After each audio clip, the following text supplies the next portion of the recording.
అసలు ఒక్క మాట కూడా మాట్లాడకుండా సకల జ్ఞానాన్ని బోధించడం సాధ్యమేనా? వినడానికి ఆశ్చర్యంగా ఉంది కదా.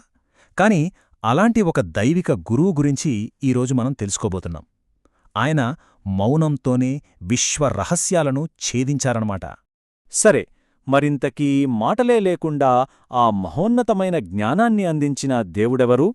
ఆలోచించండి. ఇది కేవలమేదో పజిల్ కాదు. దీని వెనకాల ఒక అద్భుతమైన ఆధ్యాత్మిక సత్యం దాగి ఉంది. దాని గుట్టు విప్పడానికే మన ఈ ప్రయత్నం. ఆ దేవుడు మరెవరో కాదు, సాక్షాత్తు పరమశివుని జ్ఞానస్వరూపమే. ఆయనే దక్షిణామూర్తి. ఆదిగురువుగా, అంటే గురువులందరికీ మొదటి గురువుగా కీర్తించబడే శివుని ఈ రూపం జ్ఞానానికి, అంతకంటే ముఖ్యంగా మౌనానికి ప్రతీక. అయితే ఈ మౌనబోధ అసలు ఎలా మొదలైంది? దీని వెనక ఒక చాలా ఆసక్తికరమైన పురాణగాథ ఉండోయ్. ఆ కథేంటో ఇప్పుడు చూద్దాం రండి. అనగనగా బ్రహ్మదేవుడి నలుగురు మానసపుత్రులున్నారన్నమాట. వాళ్ళు పరమ జ్ఞానం కోసం వెతుక్కుంటూ లోకాలన్నీ తిరిగారు.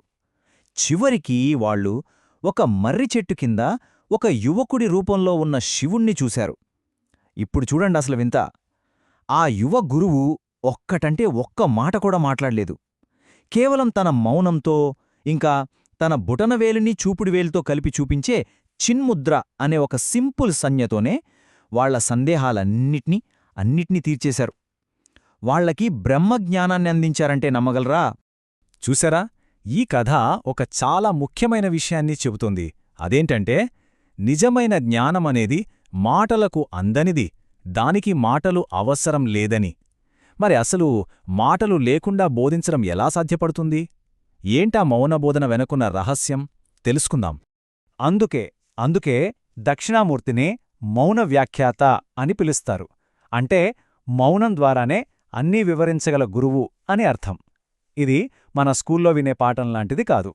ఎప్పుడైతే అత్యున్నతమైన సత్యం మాటల పరిధిని దాటిపోతుందో అప్పుడది గురువు చైతన్యం నుంచి నేరుగా శిష్యుని చైతన్యంలోకి ప్రవహిస్తుందన్నమాట.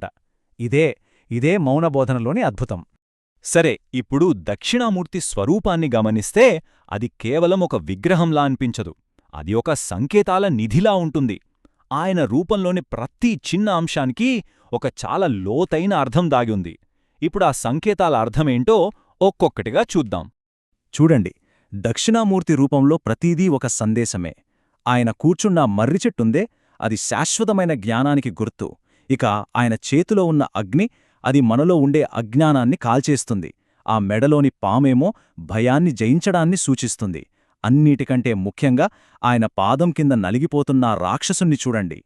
అది మరెవరో కాదు, మనలో ఉండే అహంకారం, అజ్ఞానం. వాటిని అణిచివేసినప్పుడే అసలైన జ్ఞానం వస్తుందని దాని అర్థం. సరే, ఇదంతా పురాణాల్లోండి కథ.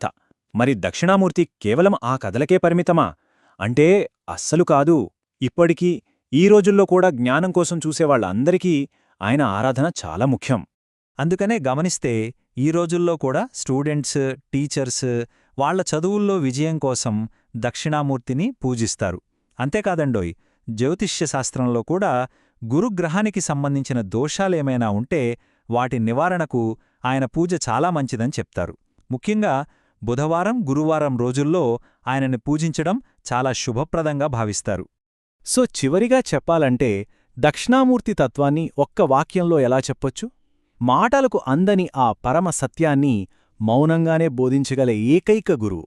ఎందుకంటే నిజమైన జ్ఞానమనేది శబ్దంలో కాదు, నిశ్శబ్దంలోనే దొరుకుతుంది.